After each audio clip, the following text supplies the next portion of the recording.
আসসালামু আলাইকুম প্রিয় দর্শক, আশা করি সবাই ভালো আছেন আল্লাহর রহমতে। এইমাত্র পাওয়া আবহাওয়া দপ্তর থেকে আজকের সবচেয়ে গুরুত্বপূর্ণ খবর, এবার বাড়বে তাপমাত্রা, কমে আসবে ঝড় বৃষ্টি। মে মাসেই বঙ্গোপসাগরে তৈরি হচ্ছে শক্তিশালী ঘূর্ণিঝড়। আজও দুই বাংলার বিভিন্ন জেলায় বিক্ষিপ্ত কালবৈশাখী ঝড় বৃষ্টির পূর্বাভাস, পাশাপাশি কয়েকটি জেলায় হতে পারে শিলাবৃষ্টিও, এমনটা জানাচ্ছেন আবহাওয়া দপ্তর। আজ ও আগামীকাল কোন কোন জেলার আবহাওয়া কেমন থাকতে পারে জানিয়ে দেব সম্পূর্ণ বিস্তারিত ভিডিওতে সঙ্গে থাকুন। আর সবার আগে সবার প্রথম সঠিক আবহাওয়ার খবর জানতে আমাদের চ্যানেলটিকে সাবস্ক্রাইব করে রাখুন। এবার জেনে নিন এক নজরে।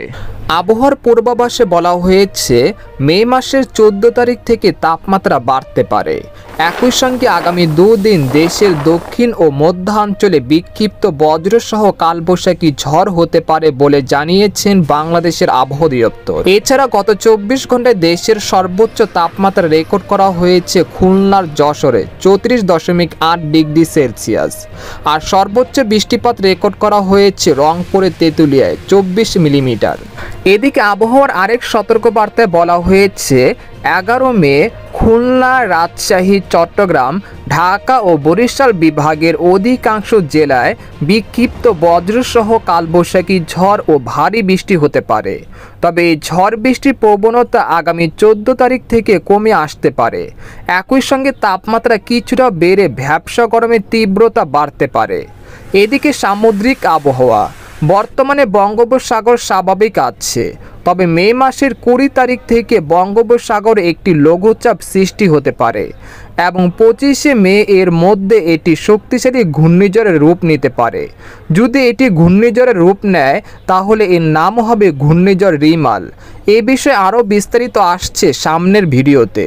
এদিকে পশ্চিমবঙ্গের আলিপুর আবহাওয়া দপ্তরের সতর্কবার্তায় বলা হয়েছে আজ কালবৈশাখী পরিস্থিতি তৈরি হতে পারে কলকাতা, পুরুলিয়া, বাঁকুড়া, পূর্ব ও পশ্চিম বর্ধমান, পূর্ব এবং পশ্চিম মেদিনীপুর এবং 24 পরগনাতে। এছাড়া উত্তরবঙ্গের সবকটি জেলাতেই আজ বজ্রবিদ্যুৎ সহ হালকা থেকে মাঝারি বৃষ্টি হতে পারে। সঙ্গে দমকা হাওয়ার বেগ থাকতে পারে ঘন্টায় 40 থেকে 50 কিলোমিটার। এদিকে বাংলাদেশের আবহাওয়াবিদ মোহাম্মদ ওমর ফারুক জানান, আজ সকাল 9টা থেকে পরবর্তী 24 ঘন্টায় ঢাকা, ময়মনসিংহ, খুলনা, বরিশাল ও সিলেট বিভাগের অনেক জায়গায় এবং রাজশাহী, রংপুর ও চট্টগ্রাম বিভাগের কিছু কিছু জায়গায় অস্থায়ীভাবে দমকা বা ঝড়ো হওয়া সহ বৃষ্টি বা বজ্র সহ বৃষ্টি হতে পারে। সেই সাথে কোথাও কোথাও বিক্ষিপ্তভাবে শিলাবৃষ্টি হতে পারে। এই সময় সারা দেশে দিন এবং রাতের তাপমাত্রা প্রায় অপরিবর্তিত থাকতে পারে। এছাড়া পরবর্তী 5 দিনে বৃষ্টিপাতের প্রবণতা কমে সারা দেশে রাত ও দিনের তাপমাত্রা বাড়তে পারে। তো এই ছিল খবর। এরকম লেটেস্টিং আবহাওয়ার খবর জানতে আমাদের সাথেই থাকুন।